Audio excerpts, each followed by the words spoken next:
Welcome back to the Deep Dive.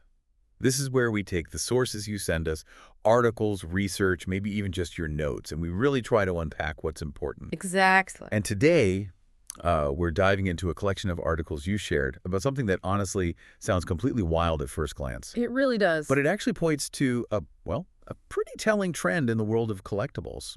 It's a subject that's popped up before.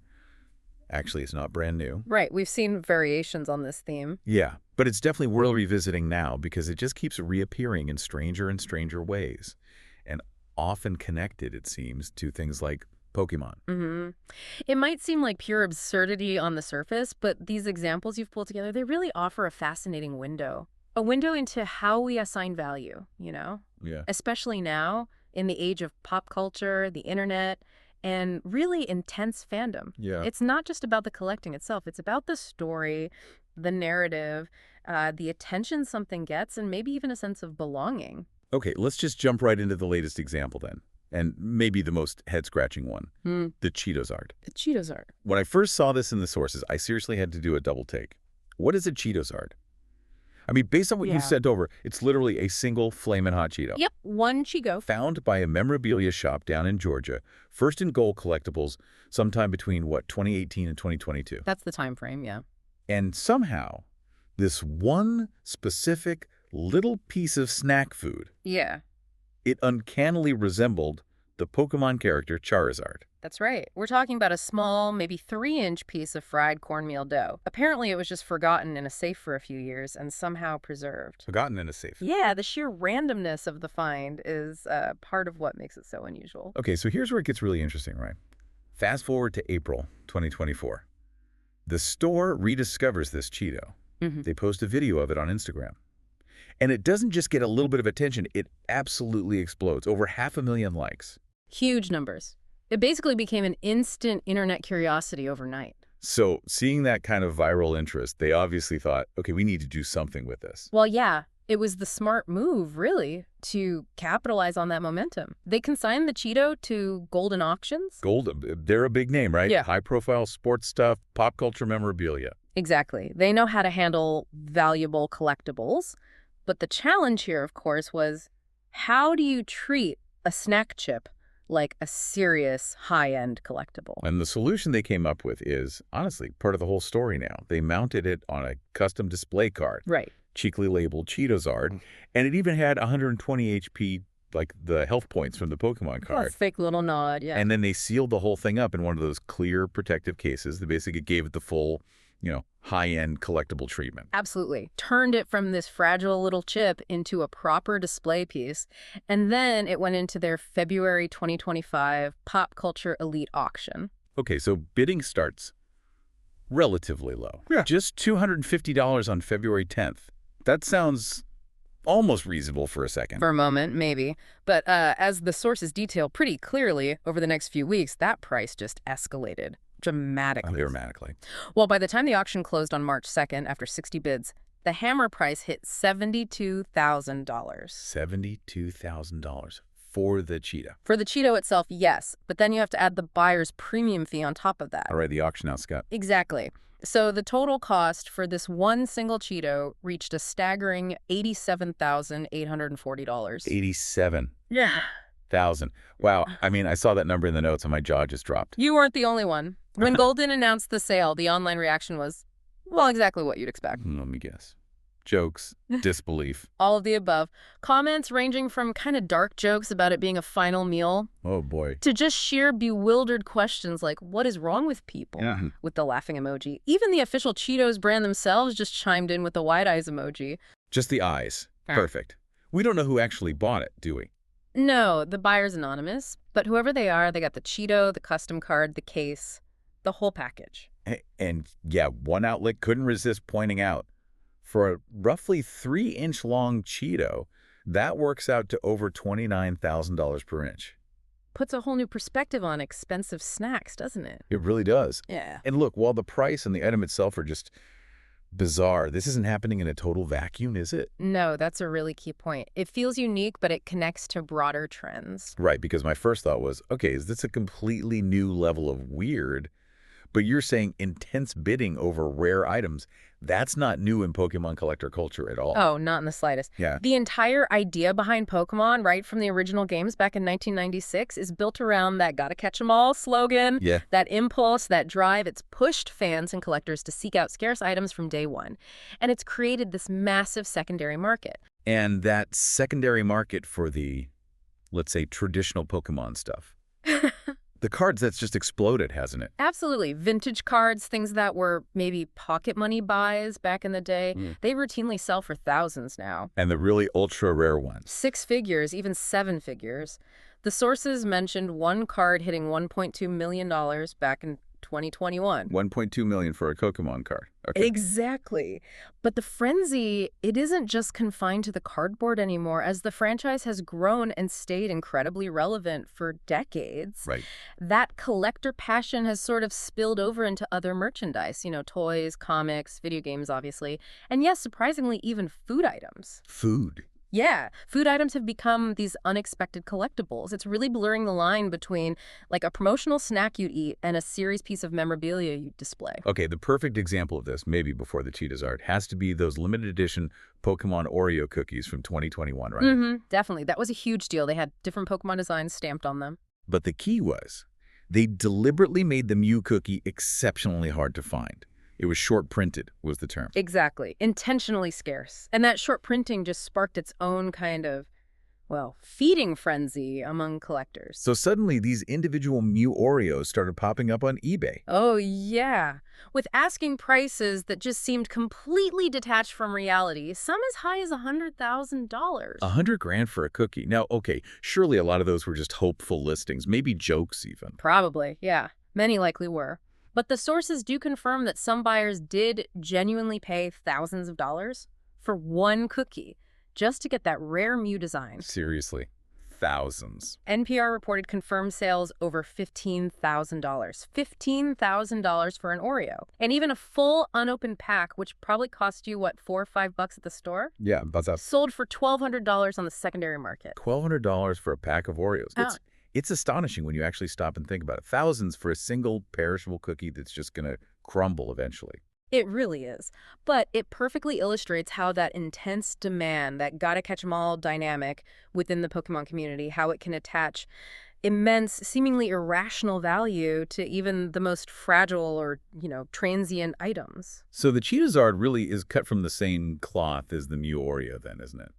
I think so. You could definitely draw a line between them. They're both basically edible novelties, snacks that got transformed into these high-value collectibles. Why?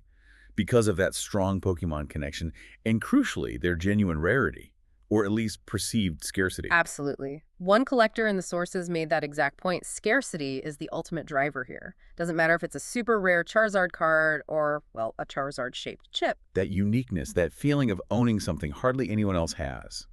Or in the Cheetozard's case, something nobody else has exactly, that's incredibly powerful in the collector world. It really is. It creates that exclusivity. And what's fascinating here, looking through all the sources you sent, is that the Cheetozard and the Mew Oreo, they aren't just isolated, weird incidents happening only within the Pokemon bubble. No, they seem to fit into an even broader trend. Yeah, a trend of just bizarre, non-traditional items fetching these eye-popping sums.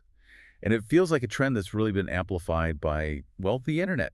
Internet marketplaces, viral media, all that stuff. Definitely. The internet plays a huge role. And we've seen other examples that really highlight this intersection of novelty, virality, and value. Didn't something similar happen back in 2017? There was that Cheeto, another Cheeto, that supposedly looked like Harambe. That's right. The gorilla from that huge viral incident in 2016. It got listed on eBay. And the bidding went crazy, right? It attracted frantic bidding, yeah. Yeah. Closed at $99,900. Now, reportedly, the winning bidder backed out later. Ah, okay. But still, the fact that it got that high, it really hinted at the market potential for these kind of novelty snacks, especially when they're tied to a big viral moment. Okay, so that was Harambe. Then, maybe the most direct parallel before the Cheetozard itself, that Chicken McNugget. Ah, yes, the Among Us McNugget. From 2021. It was from one of those limited edition McDonald's meals, the BTS meal. Right, the K-pop group. And this one nugget just happened to be shaped uncannily like a character from the game Among Us, which was also huge at the time. So that sale kind of blended video game fandom, massive K-pop hype, and just general meme culture all in one nugget. Exactly. A perfect storm of internet trends. And how much did that one go for? Because I remember seeing headlines about it. That Among Us nugget sold for nearly $100,000. The final price was $99,997 on eBay, after 184 bids. Unbelievable. Did they actually ship it? The seller even offered to ship it frozen and vacuum sealed to preserve it. Wow, okay. So Harambe Cheeto, Among Us nugget. Yeah. And then, more recently, didn't Cheetos themselves kind of get in on the joke? They did. In late 2024, Cheetos, the brand, almost seemed to be parodying this whole trend. They auctioned off a single Cheeto puff, duct taped to a wall. Duct tape to a wall.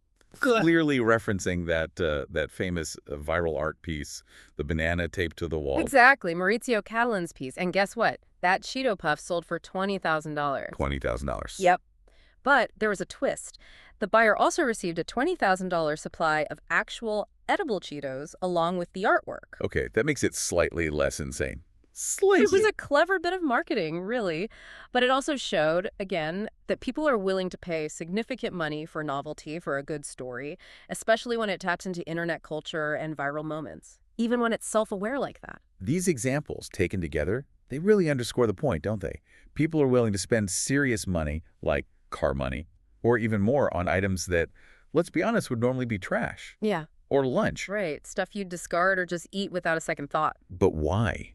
Because they carry a story, or they have a specific pop culture likeness, or they just resonate really deeply with passions that get ignited online. It's pretty clear proof that attention itself, especially viral attention in our digital age, can be directly converted into perceived value and then into actual realized monetary value. Okay, so let's try and make sense of all this. Yeah. Why? Why are people paying the price of a luxury car for, well, a cheesy snack? The Cheetozard story and these others too, they seem to sit right at the intersection of several really powerful forces, don't they? Absolutely. It feels like a perfect storm, really. You've got nostalgia, rarity, and internet virality all converging. Let's break those down. The first one, nostalgia and fandom. That seems huge, especially with the Pokemon example. Oh, definitely. A huge driver. Many of the individuals participating in these markets, buying these things, they're adults now. Adults who grew up with Pokemon back in the late 90s, early 2000s. Oh, like me. Exactly. So they now have potentially disposable income. And they have this deep, often really emotional connection to the franchise from their childhood. So for someone who spent their childhood trying to find that rare Charizard card, owning a Charizard Cheeto, even though it's absurd, it can feel like a playful, kind of unique piece of that personal history. Precisely. It becomes more than just a Cheeto. It's an artifact of their youth, maybe. A kind of ultimate fan badge, maybe taking that collector's instinct to its most whimsical, extreme conclusion. The devotion that Pokemon inspires is incredibly potent here. Okay, so nostalgia is one piece. Then there's the power of rarity and uniqueness. And humans, psychologically, we seem almost hardwired to place a high value on things that are scarce or one of a kind. Neuroscientists have even seen specific brain responses when we encounter unique or oddball items. And the Cheetozard is, the definition of an oddball collectible, isn't it? It's literally unique. Totally. It's not official merchandise. You couldn't manufacture another one exactly like it if you tried. Its absolute, unplanned rarity creates this powerful sense of exclusivity. And for some collectors, that's just incredibly compelling. The sources seem to really hammer this point. Scarcity drives these extreme prices. It generates excitement, and it often seems to just bypass purely rational considerations of value. Yeah, rationality kind of goes out the window sometimes when extreme rarity is involved. And this is where the third factor becomes absolutely critical, especially in the Cheetozard story. Internet virality and hype. Right, because it wasn't valuable just sitting in that safe. Exactly. It became valuable because its existence, its story, exploded online. That Instagram video got massive reach. Countless news outlets picked it up. The story itself became, shareable meme content. So that viral fame created this powerful feedback loop, didn't it? Totally. The more people saw it, shared it, reacted to it online, maybe laughed at it, maybe were amazed by it, the more desirable it became. And that internet hype, it dramatically expands the potential pool of buyers beyond just hardcore Pokemon collectors, right? Yes, and it gives the item this layer of cultural significance. It became internet famous. So whoever owns it now doesn't just own a Cheeto, they own a piece of that specific viral moment, a piece of internet history almost. We definitely saw that same dynamic with the Among Us nugget trending everywhere, and the Harambe Cheeto getting mainstream media attention way back when. An item that goes viral gains a narrative, a story, a status that completely transcends its physical form or original purpose. And like you said earlier, in the digital age, attention is basically a form of currency. These viral collectibles, they command massive amounts of both attention and, apparently, currency. Okay, maybe there's one more element here too. Something about culture, irony, and identity. I think that's definitely part of the mix. Part of the appeal might just be the sheer absurdity of it all. Spending that much money on a Cheeto, owning it makes a statement. Like, it blurs the lines between traditional fan memorabilia, maybe modern art commentary, and just peak internet weirdness. Yeah, and it can even be performative in a way. Buying something this unusual, this high profile, it makes the buyer part of the story too. They become that person who spent $87,000 on a Pokemon Cheeto. Right. They gain a certain notoriety or maybe status within specific online communities or the collecting world itself. It really reflects how we as humans find meaning and are willing to invest financially and emotionally in things that capture our imagination and our attention, even if that thing is, objectively, just a funny-looking snack chip. So this whole deep dive into the Cheetozard and these other really peculiar collectibles, it just highlights so clearly how collector culture, especially the intense fandom around something like Pokemon, has kind of fused with internet culture. Yeah, that fusion is key. And it's created this, well, this market for truly bizarre memorabilia. I mean, Pokemon collectors have always loved chasing rare finds, that's baked in. But this definitely takes gotta catch 'em all to a whole new kind of strange level. It really shows that the desire for unique items connected to our passions, when combined with disposable income and the massive amplifying power of the internet, it can turn almost anything into an item of extraordinary, maybe even irrational value. So what does this mean for you listening? Well, it seems like as long as people crave these unique connections to pop culture, as long as they have the means to pursue them, and as long as the internet keeps creating and amplifying these viral moments, we're probably going to see more stories like this. More everyday, even perishable, items being transformed into surprising high-value collectibles. Yeah, it feels like this trend isn't going away anytime soon, and maybe it leaves you wondering. In an age just saturated with information, amplified by virality, fueled by digital communities, does something's true value ultimately come from its inherent quality, its usefulness? Or does it simply come from the collective human attention, the shared story, the cultural meaning that we, together, decide to attach to it?